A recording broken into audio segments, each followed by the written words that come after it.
Hi, everyone, and welcome back to another episode of the Nonprofits. Now, for this story, we're going to head back to school in Minnesota this time, and Eli is going to be driving the bus there. Eli, what do you got for us? A Minnesota Republican lawmaker opposed a major education bill that, among other things, would prevent book banning by school districts.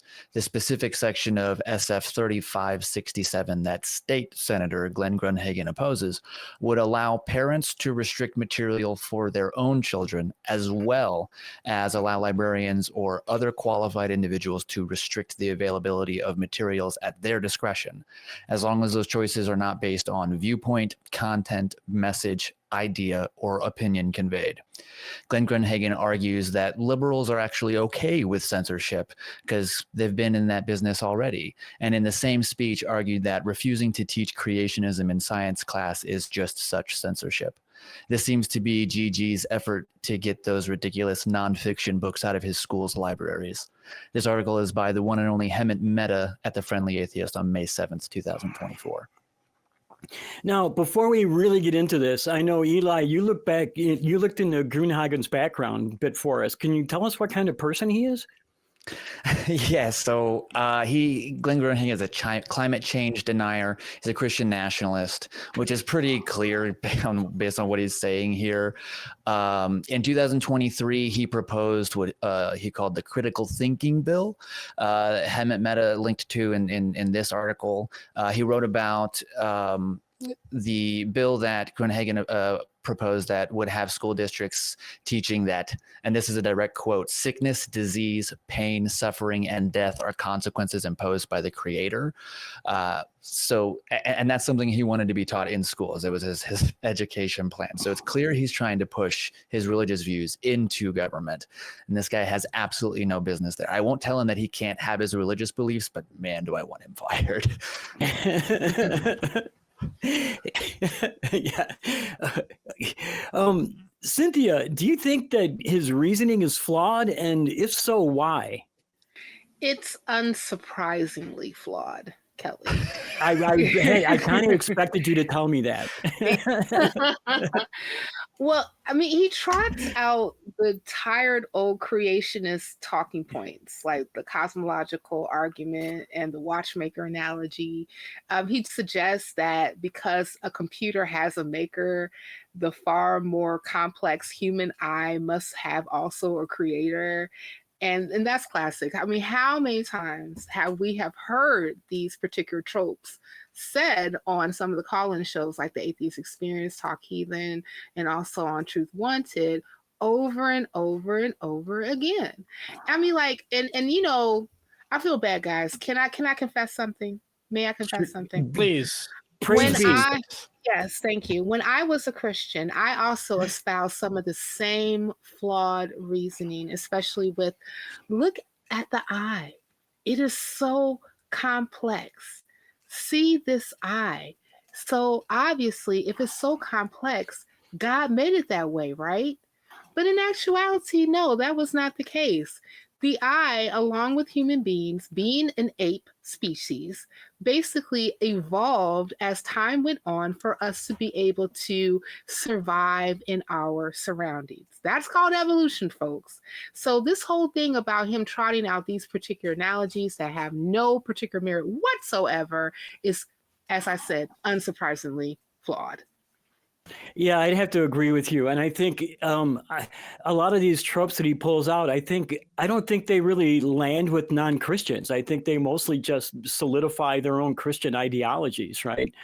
Now, the bill itself has a lot of problems. I know in Illinois last year, they passed a law banning book banning, and I thought that was a great thing.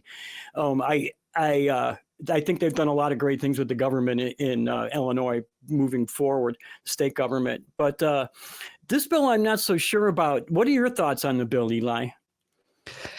I kind of agree with you on that last little bit. I'm not sure about this. So I think that once you get into like deciding what information is available to who, now you're constructing their reality. And that like I've told people that like in social relationships, like no matter what the truth is, just tell me the truth, because I make decisions based on information that I gather. And if I don't have good information, I can't make good choices. Kids need to make choices about the world too.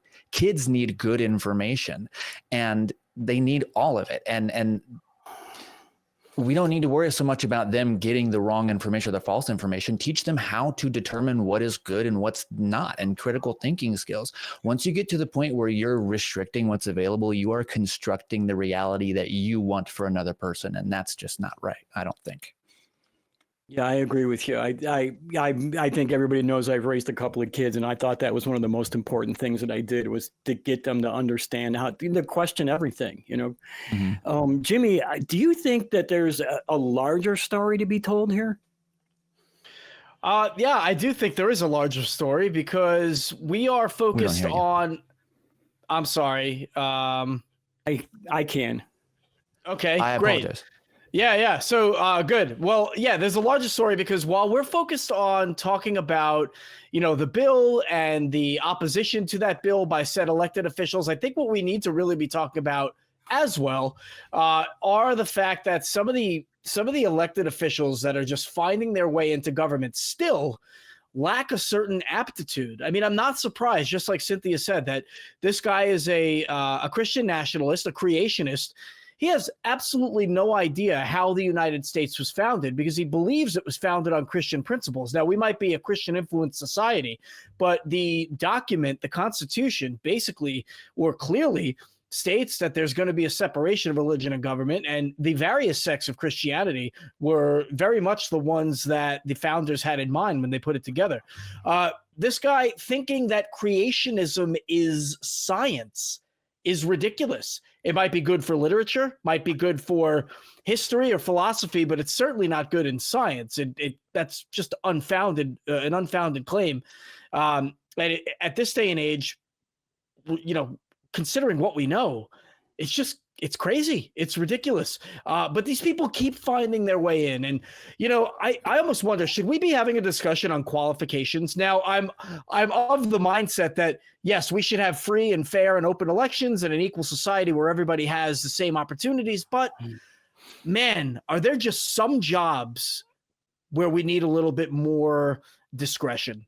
Yeah, I can even think of a couple of people in Washington, D.C. that probably shouldn't be there because they're not mentally capable, I would say. I don't want to mention any names, but I bet everybody can think of at least two or three. So I see Cynthia making a face over there. Now, Grunhagen has espoused ideas of another controversial character, hasn't he, Cynthia? Oh, goodness. Well, let's see. Well, I was thinking of David Barton. Okay. Yeah. That is I'm sorry, Kelly. I'm trying to go with that. Oh yeah. Are you talking about his nostalgia for, his pseudo history? Yeah, right. And yeah. Because Barton is kind of a crazy character to begin with. So when you see Grunhagen following this guy's ideology, it's kind of a red flag to me. Yeah, it was his insistence on conflating democracy with mob rule. And basically saying that, with this particular mob rule, that it will reveal a deep misunderstanding of both American governance and also scientific inquiry. So he has this desire to inject religious methodology into the public education under the guise of free speech. And it's not just misguided, but it's also very dangerous. So oftentimes, if you are taking different portions of your belief system, as we talked about many times before, and injecting into curriculum and teaching it as factual in a scientific atmosphere, what that's going to do is it's going to meld the minds that you're actually teaching as this is fact, this is the way of the world, this is how it's supposed to go. But if it's actually against the methodology that we have come up with, the scientific method, which I think is a pretty good method in order for us to figure out what's the closest thing to fact or not, we're putting into these particular myths, legends, things of that nature that's coming from a book of fables into curricula that is supposed to be set up specifically for teaching kids how the world works. That's what science does. we're taking that particularly out, that's not going to be a good thing. Jimmy, we lost you for a little minute, and I wanted to hear your thoughts on the actual bill itself. We talked about it a little bit while you were gone, but I wanted to get your thoughts as well. Well, of course, I am not going to be in favor of banning any books. But on that note, I actually have a problem, or maybe a slight issue, with the bill. Just one aspect that says children will have access to certain books or literature in the school with the help or at the discretion of qualified individuals. What makes a qualified individual? My theory is, or not my theory, but my perspective is, if it's in the school, then it's already been qualified, right? They don't need any more discretionary practices or people trying to restrict access. I would say that, if the book is in the library, the child or the student should have access to it.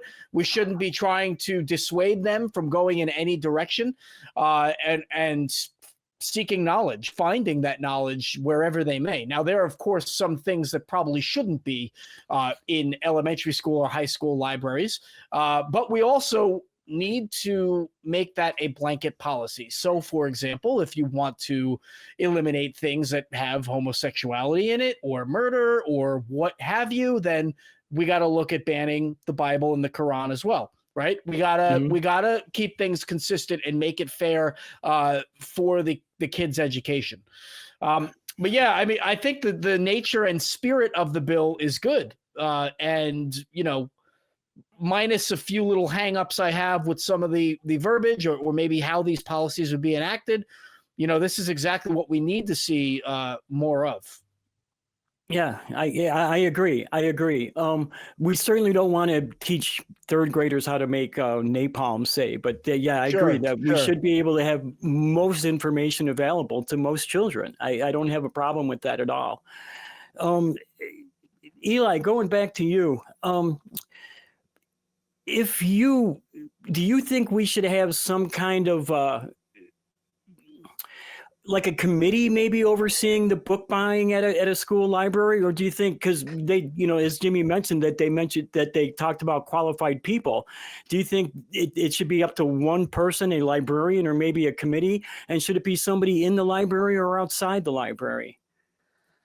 I think definitely not one person. I think that's too much for one person, because historically, when we see people get into positions of power and authority, it almost always goes at least a little bad. Like, nobody ever does that flawlessly, and it's been like a bastion of good leadership and authoritarianism. But I think if that's the route that's being taken, I think a good route is to have a committee with some oversight. And with an external committee overseeing that one, to ensure, like, that way the first committee is checking and balancing each other to make sure, like, no, these are the reasons for which we can restrict material, and these are the only reasons for which we will restrict material, and you don't get to take your personal beliefs and then kind of word salad them a little bit and make it sound like it fits one of these criteria for the purpose of getting it out. We're going to make sure we're doing this the right way. And then to have an external committee overseeing that one would just be another layer of protection, you could say. I think that would be a reasonable way to at least give it a shot. Jimmy, you talked about how Senator Grunhagen's proclivity to characterize politics as mob rule, and Cynthia mentioned that came up as part of Barton's philosophy as well. Now, do you think that it might be that their side of the aisle might be causing some of that mob rule?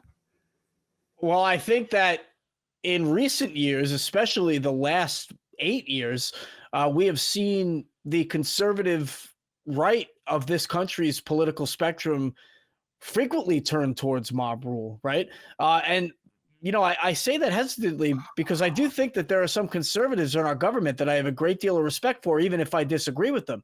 But it's like this has got to be one of my favorite movie quotes of all time, but it comes from the great Jeff Goldblum and the character that he played in Independence Day. And he said, "A person is smart, but people are stupid." I think it was Jeff Goldblum, but a person is smart and people are stupid, right? And I think that the conservatives in this country are coalescing around this idea that they have to take things by strength and by force if it doesn't go their way.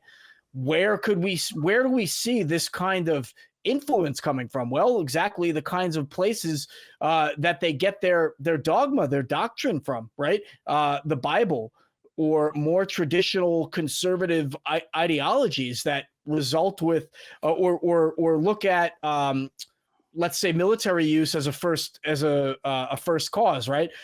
So in the conservative political spectrum, they're typically associated with using the military earlier as an option for diplomacy, right? Or they're concerned with security. They're concerned with their own safety. I mean, these are things that manifest themselves into this kind of behavior, this coalescing around this idea that there needs to be some kind of fight. There needs to be this strong man. Right. And I am not surprised at all that that this thought process has not only entered his psyche, but is now spilling out, right?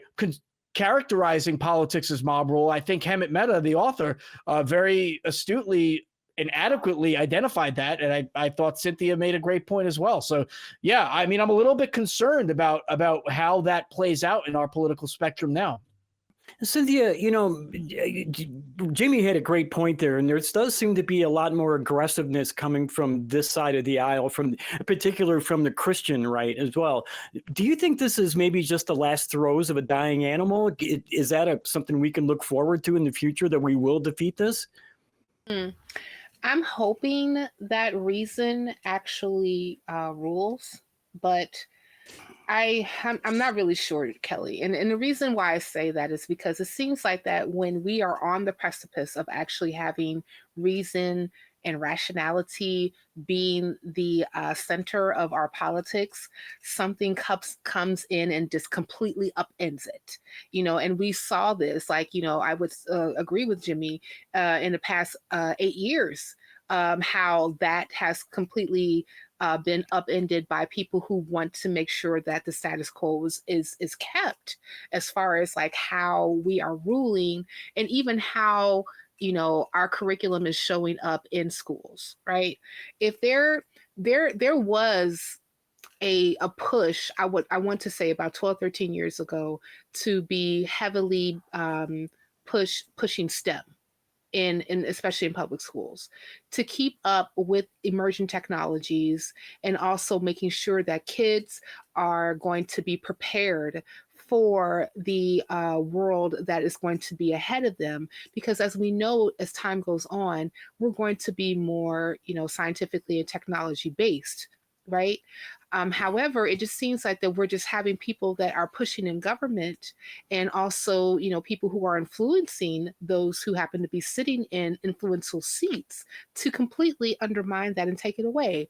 It's almost like that they're trying to dull our kids with pushing these particular, things, these myths and legends, as I mentioned previously, instead of actually teaching fact and scientific methodology, and things that have been proven, and things that exist, and things that actually are in reality, and how they are applied in today's society.